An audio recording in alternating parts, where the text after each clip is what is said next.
Isinusulong sa isang workshop ang pagtuturo ng katutubong sayaw bilang bahagi ng curriculum sa mga paaralan. Ang mga folk dance daw kasi sumasalamin sa kultura at kasaysayan ng isang bansa. May report si Rida Reyes. Sa bawat indak, estilo at ritmo, inilalarawan ng katutubong sayaw o folk dance ang mayamang kultura at kasaysayan ng isang bansa.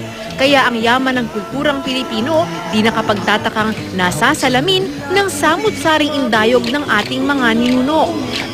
If you trace the lifestyle, the life cycle of the Filipinos, we have dances for every occasion, mula pagkabuhay hanggang sa pagkamatay.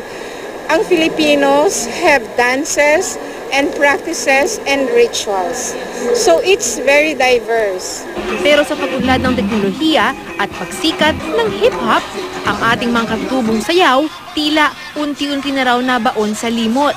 Ito raw ang dahilan kung bakit mayroong taunang folk dance workshop. Bukas ito sa mga nais matuto ng mga katutubong sayaw. Higit sa lahat, paanyaya ito sa mga guro ng physical education na magturo ng folk dance. Nais namin tumulong na ma-bridge ang gap, matulungan ng mga teachers na magkaroon ng appreciation, exposure and appreciation for our traditional dances. Sa pag-aaral daw ng ating mga katutubong sayaw, hindi lang ang pisikal na aspeto ng mga galaw ang dapat na isaulo. Mas importante raw na intindihin ang istorya sa likod ng mga galaw.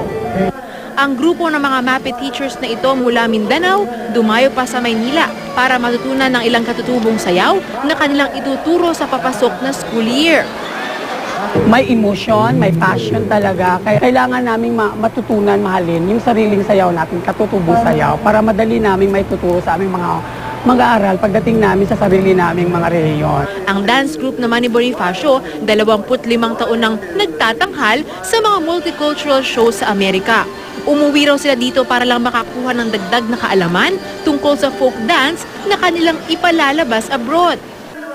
There are dances that are so beautiful that come from the Philippines. They see it in the United States and they make it, they feel even more proud when they see that. So we hope to help in that way, to encourage that love and passion for our culture and to try to preserve it and try to appreciate it more so that we don't lose it. Ang Department of Education at Commission on Higher Education, suportado rin ang pagsusulong ng folk dance sa education curriculum.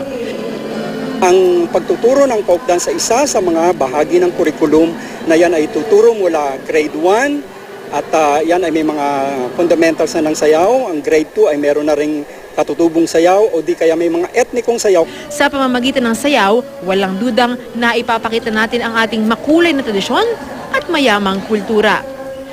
Rida Reyes, GMA News.